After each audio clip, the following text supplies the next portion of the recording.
Bonjour à tous. Aujourd'hui, nous nous retrouvons pour faire une rétrospective de la série Napoléon avec Christian Clavier. C'est parti. La série Napoléon avec Christian Clavier est une mini-série historique franco-canadienne réalisée par Yves Simoneau et diffusée en France à partir du 7 octobre 2002 sur France 2. Elle est adaptée du roman de Max Gallo et retrace l'histoire du général Bonaparte devenu consul puis empereur de 1795 à 1821. La série met en scène Christian Clavier dans le rôle titre, ainsi que Isabella Rossellini, John Malkovich et Gérard Depardieu, ainsi que d'autres acteurs internationaux. La série a bénéficié d'un budget colossal de près de 40 millions d'euros et a été tournée dans plusieurs pays européens. Elle a reçu des critiques mitigées, certains saluant la performance de Clavier et la qualité des décors, mais aussi des critiques un peu plus négatives reprochant des raccourcis scénaristiques, des erreurs historiques et le manque de profondeur des personnages. Mais alors, qu'est-ce que je pense de cette série sur Napoléon ?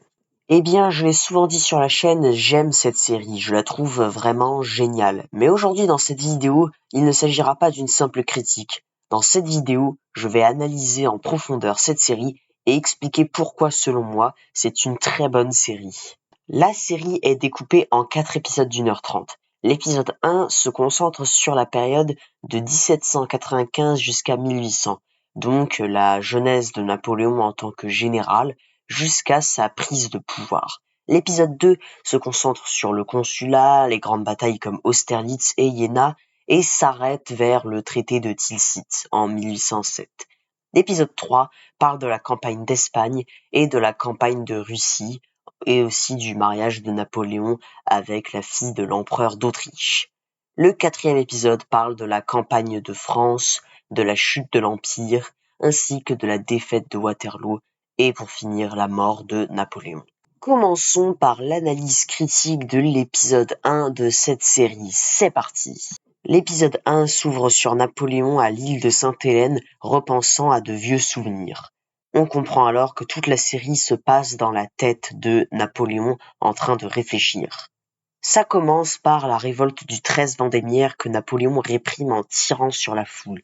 Puis l'épisode enchaîne sur sa rencontre avec Joséphine, ainsi que sur la campagne d'Italie, la campagne d'Égypte, et pour finir, son accession au pouvoir. Dans cet épisode 1, on sent que la relation de Napoléon avec Joséphine est omniprésente dans les événements, que ce soit durant la campagne d'Italie, la campagne d'Égypte, ou même son accession au pouvoir.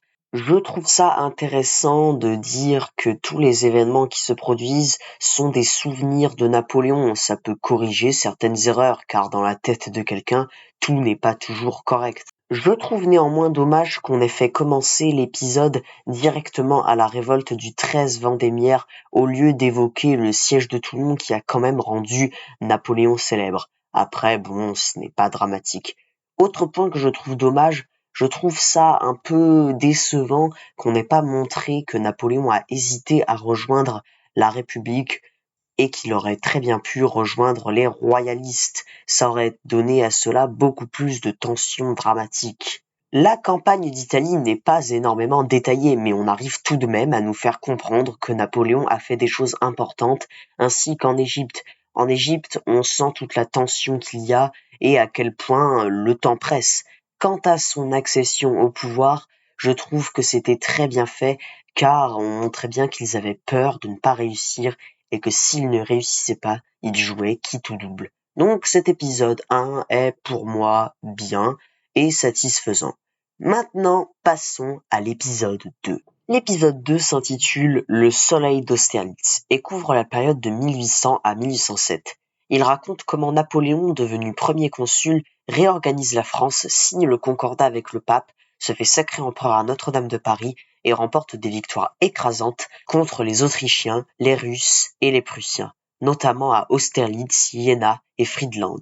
Il montre aussi ses relations avec Joséphine, qu'il le soupçonne d'infidélité. Il se termine sur la paix de Tilsit qu'il conclut avec le tsar Alexandre Ier. J'ai bien aimé que la série accentue le fait que Napoléon tenait à ce que son sacre soit une mise en scène. Cela est très vrai et permet ainsi de prendre la série plus au sérieux. Même s'il est regrettable que le déroulement des grandes batailles comme Iéna ou Austerlitz manque un peu de précision, On voit bien comment Napoléon réorganise la France et conquiert toute l'Europe, comment la France est à son apogée à ce moment-là grâce à Napoléon. Et ça, la série arrive très bien à l'expliquer, donc gros point positif. Maintenant, passons à la critique de l'épisode 3 de cette série.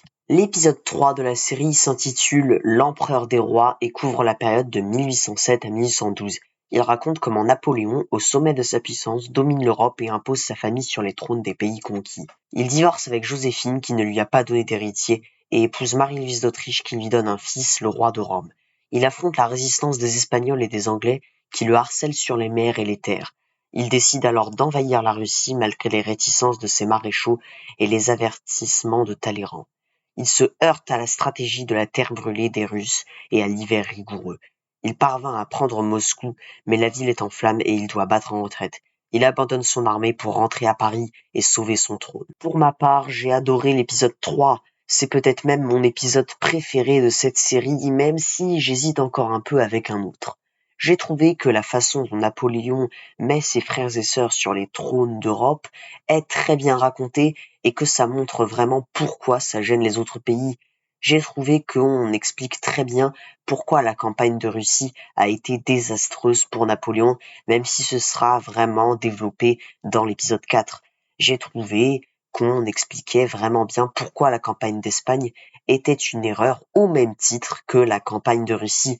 Et ce sont toutes ces choses qui font à mes yeux de l'épisode 3 de cette série un épisode vraiment excellent. Maintenant, passons à la critique du dernier épisode de cette série, l'épisode 4. L'épisode 4 de la série s'intitule L'Aigle blessé et couvre la période de 1812 à 1821.